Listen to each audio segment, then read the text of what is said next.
Welcome to Wildcat Science with Mrs. Haugo. This is Chemistry, Chapter 8, Section 4, Part 5. And Part 4, we're going to be talking about formula masses. So let's talk about a little bit of review from Chapter 2. So knowing the molar mass of a substance. So the molar mass is the mass of 1 mole. So it's easy to find that for a element because it's just the same as the atomic mass on the periodic table. And then it's easy, but a few more steps to know the molar mass of a compound. So you have to know the formula, and then you have to add up the masses, the molar masses of all the elements, and then times it by the subscripts. So we'll go into that for a quick review. So why do we need to know it? Well, many calculations need molar mass, and it really has a lot of practical applications, like identifying a compound at a crime scene using spectroscopy. You would need to know the molar mass. So it's a good thing to know. Just a quick review. To find the molar mass of a compound, you find the formula of the compound, you find the molar mass of each element in the compound, and if there are subscripts, you multiply the molar mass of that atom by the subscript. So if you know all this stuff, no need to write it down. We talked about it in Chapter 2. If you're like, I have no idea, it will be a good idea to write some of this stuff down in blue. Okay, so what is different in Chapter 8 than Chapter 2? Well, you're so much smarter. So you have to come up with the chemical formula this time. So let's go with sulfuric acid. Take a moment and write down the chemical formula of sulfuric acid, and if you remember, that is one of the ones you had to memorize, so you should theoretically know it. So the chemical formula for sulfuric acid is H2SO4. So what we're going to do is I am going to make you write this out for a good review. So hydrogen, there are 2 of them. So we say 2 moles over 1 times its molar mass, which is 1.01 grams over 1 equals. Okay, it's time to get up at the board. So 2 moles times 1.01 grams is going to equal 2.02 grams. And then also we have sulfur. So set up your conversion factor, 1 mole over 1 times its molar mass, 32.07 grams over 1 mole. Well, that's obviously going to add up to 32.07. And then we have oxygen. We have 4 moles of oxygen. So oxygen, 4 moles over 1 times oxygen's molar mass is 16.00 grams over 1 mole. And when you add that up, you get 48.00 grams.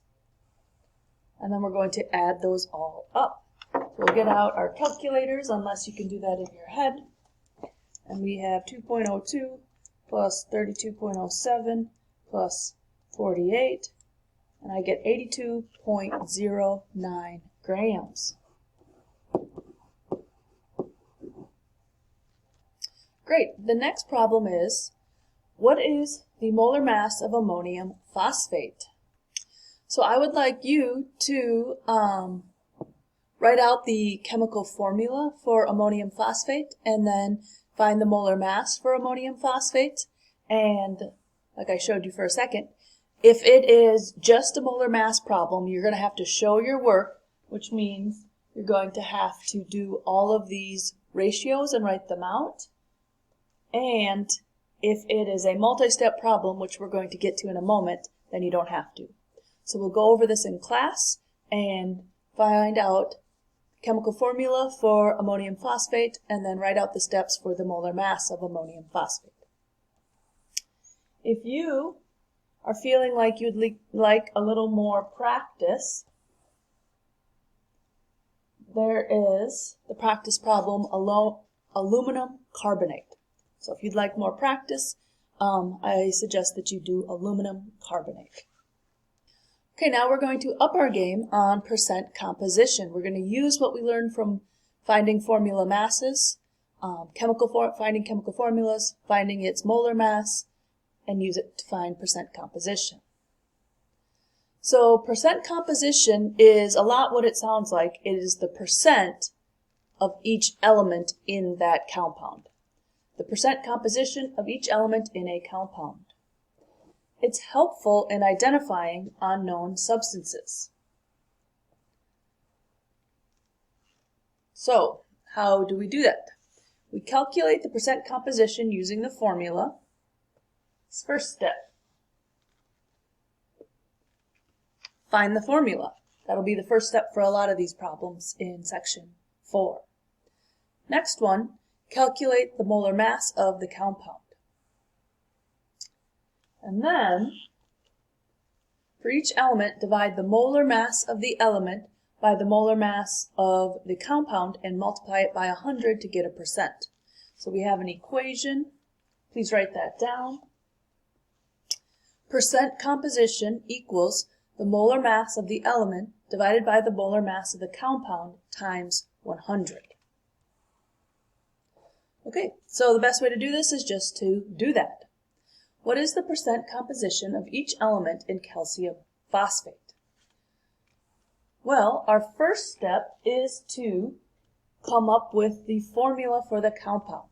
So I'd like you to take a moment and find the formula, the chemical formula for calcium phosphate. Okay, hopefully you have your chemical formula. So let's kind of go through this together. Calcium is Ca, and we know it has a +2 charge. And phosphate is one of our polyatomic ions, and so it's PO4 minus 3. Okay, so now we have to combine them to make them equal to make a neutral ionic compound. So my common multiple between 2 and 3 is 6. So I'm going to need 3 of these. Calcium plus 2, calcium plus 2, and then 3 times 2 equals 6. So I'm going to need 2 of these. PO4 minus 3. Well, we all know an easier way to write that would be calcium 3 and then PO4 parentheses 2. And I have to use the parentheses because I have more than one polyatomic ion. Okay, so let's do a quick review. Number 2, calculate the molar mass of the compound. So yes, you do, well, I didn't say you had to write this out in a multi-step problem. So I'm going to do a little bit more writing, and when you're working it on your own, you can just write it out as the molar mass. So calcium, we're going to have 3 moles calcium over 1 times its molar mass, which we should look up on our periodic table.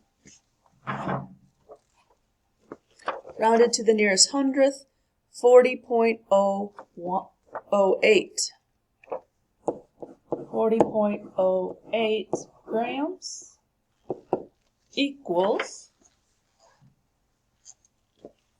40.08 times 3, 120.24 grams.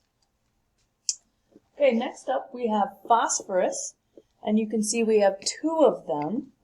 So 2 moles phosphorus over 1 times its molar mass on our periodic table is going to be 30.97. 30.97 grams. And then altogether, 30.97 times 2 is 61.94. And then we have oxygens. In each phosphate there are 4, and we have 2 phosphates, so there's 8. 8 moles of oxygen. And each mole of oxygen is going to be 16.00 grams.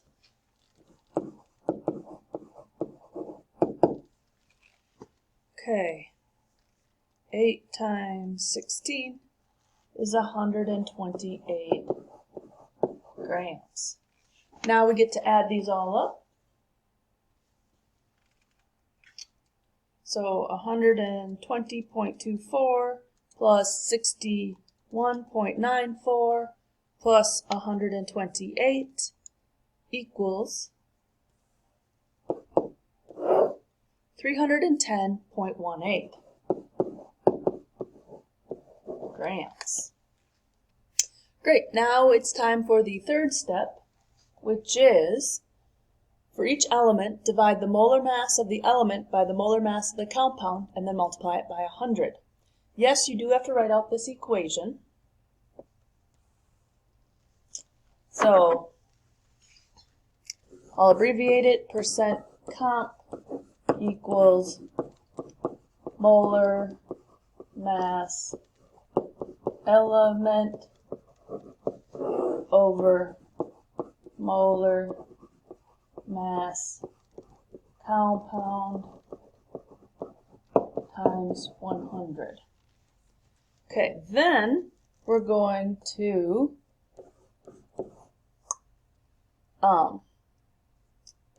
plug in numbers. Okay, so let's tell everybody what we are working with. Calcium. And if you remember, its molar mass was 120.24 grams. 120.24 grams over our total, which is 310.18 grams times 100. And our answer is 38.76, and I want you to round it to the nearest hundredth, and it is a percent. Okay, so let's do the next one. Okay, so I'm going to have you write out your equation. Percent composition phosphorus equals the molar mass of the element divided by the molar mass of the compound times 100. We're going to rewrite this. Percent comp phosphorus equals, well, we figured out it was 61.94 grams. 61.94 grams over our total, which is 310.18 grams times 100. And then we will figure that out. We'll get our answer. Okay, when you divide that out, you should have 19.97%. Okay, we have one last one to go. I'm just going to, you should write out the equation, and I'll do that as well. Okay, we wrote out our equation. Percent comp oxygen equals the molar mass of the oxygen divided by the molar mass of the compound times 100. And then we bring down our left side. Percent comp oxygen equals, and our molar mass of oxygen is 128 grams. So I write out 128.00 grams over our 310.18 grams times 100. So then when I write that out, calculate it, I get an answer of, okay, percent composition oxygen equals 41.27%. Okay, so then I will rewrite them all together in a nice area where it's easy to see my answer. Okay, so percent composition, 38.76% calcium, and it was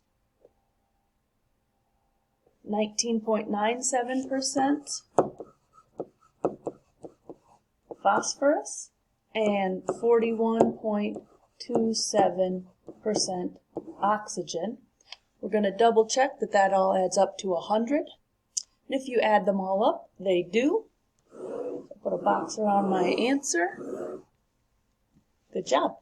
All right, now it's time for you to practice one.